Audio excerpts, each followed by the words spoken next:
Bom dia a todos, que a paz do nosso Senhor e Salvador Jesus Cristo esteja contigo. Nós estamos continuando aqui esse estudo de Vencendo a Mentalidade de Gafanhoto e hoje nós vamos falar sobre o complexo de inferioridade. E nós podemos abrir a palavra de Deus para ter um exemplo disso em 1 Samuel, capítulo 17, versículo 28, que diz assim: Eliabe, seu irmão mais velho, ouviu quando falava aqueles homens, pelo que se acendeu a sua ira contra Davi, e disse: Por que descesses aqui e a quem deixasse aquelas poucas ovelhas no deserto? Eu conheço a tua presunção e a maldade do teu coração, pois descesses para ver a peleja.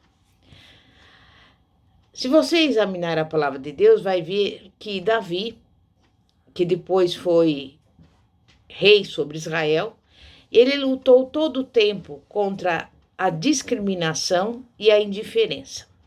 E, além disso, também enfrentou o complexo de inferioridade.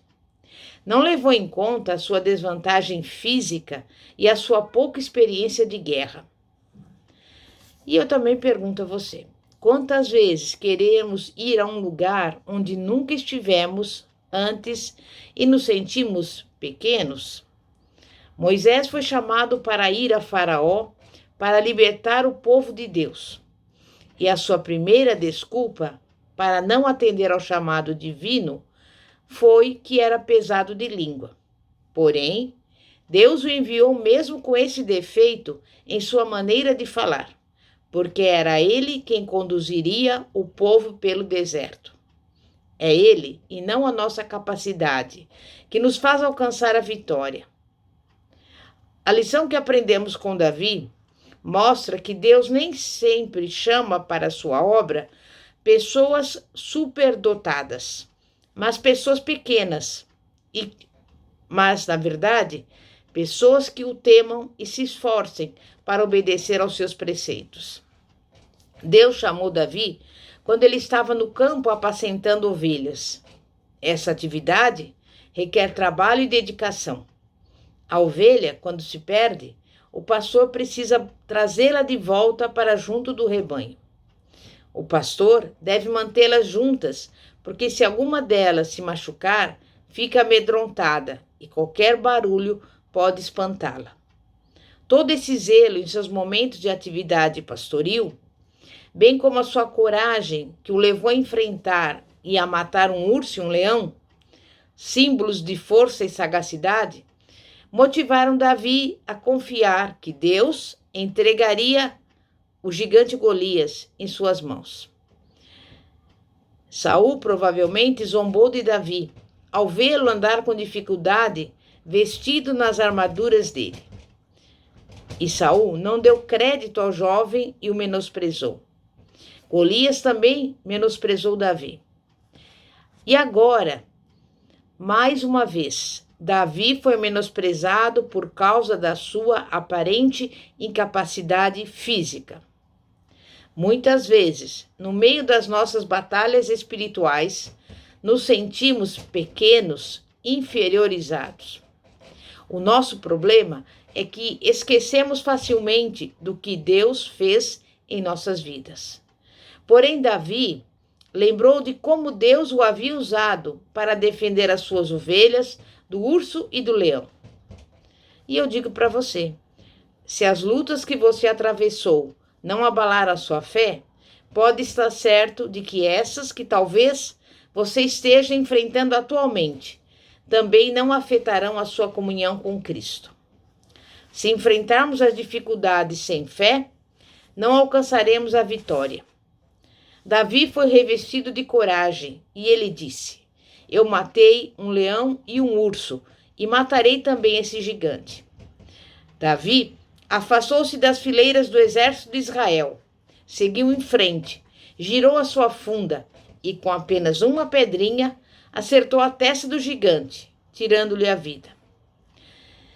Isso serve para nos mostrar que muitas vezes, quando encaramos as situações difíceis e ameaçadoras, tentamos dar um jeitinho, fazer um acordo. Mas eu digo a você, não aceite esta situação. Tudo que lhe afronta pode cair. Basta confiar no Senhor. Porém, se você enfrenta momentos difíceis por ter cometido algum pecado, não adianta. Aquilo que você enfrenta não irá cair. Certos gigantes chamados pecados só caem quando você se arrepende, confessa-os diante de Deus e os deixa. Quando o pecado sai da nossa vida, então o gigante cai. Davi provou que desvantagem não significa nada para quem tem o Senhor. Ela não irá tirá-lo daquilo que Deus tem de melhor para a sua vida.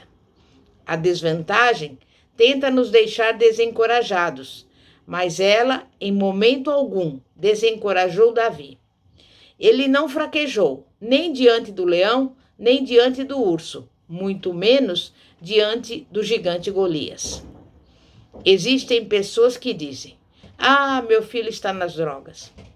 O modo como a pessoa fala já mostra que ela está dominada por aquela situação.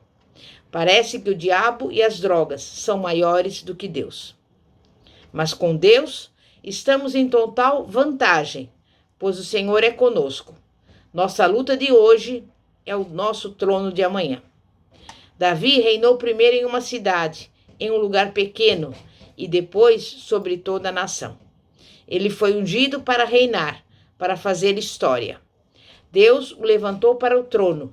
E eu, quando falo de trono, não estou falando de exaltação humana, mas sim de todos os privilégios que Deus tem para nós aqui na terra.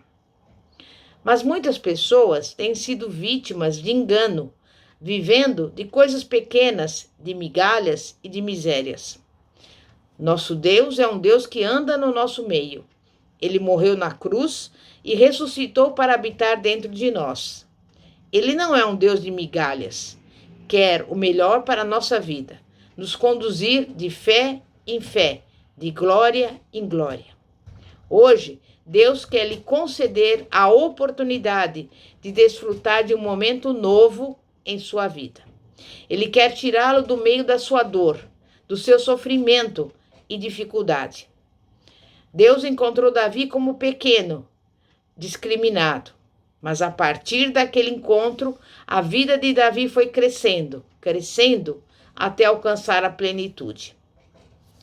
Temos também uma outra situação, aquela em que os espias trouxeram um relatório sobre o espaço físico de uma terra ampla e boa, que manava leite e mel, o cumprimento da grande promessa do Senhor ao povo de Israel.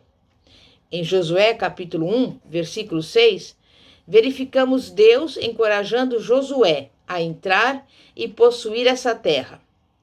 12 dos melhores homens haviam sido enviados como espias e voltaram trazendo relatórios diferentes. 2 foram otimistas, porém 10 desanimaram o povo, fazendo uso de palavras extremamente negativas com relação à terra. Mas por que eles apresentaram um relatório negativo? Porque tiveram uma visão completamente diferente da visão de Josué e Caleb. Aqueles 10 homens falavam de coisas grandes, mas estavam se diminuindo.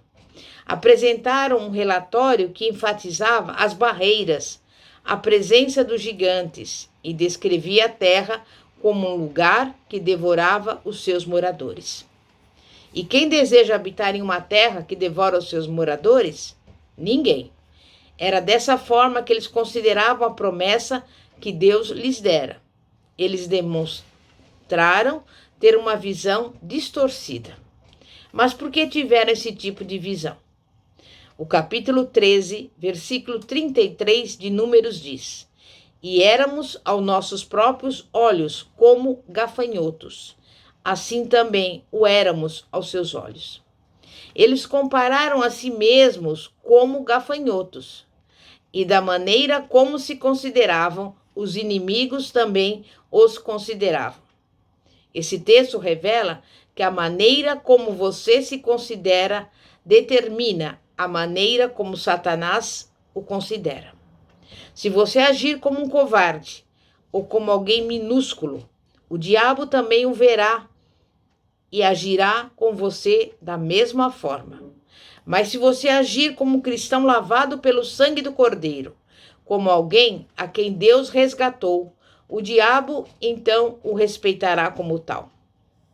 Muitas vezes, levantamos enormes barreiras dentro de nós mesmos, da nossa mente. Costumamos culpar o diabo pelos malefícios em nossa vida e não conseguimos entender que muitos dos infortúnios acontecem por causa das nossas escolhas erradas. Muitas vezes, não alcançamos o sucesso em nossa vida. Não conseguimos mudar a situação, porque somos o nosso próprio fator limitante.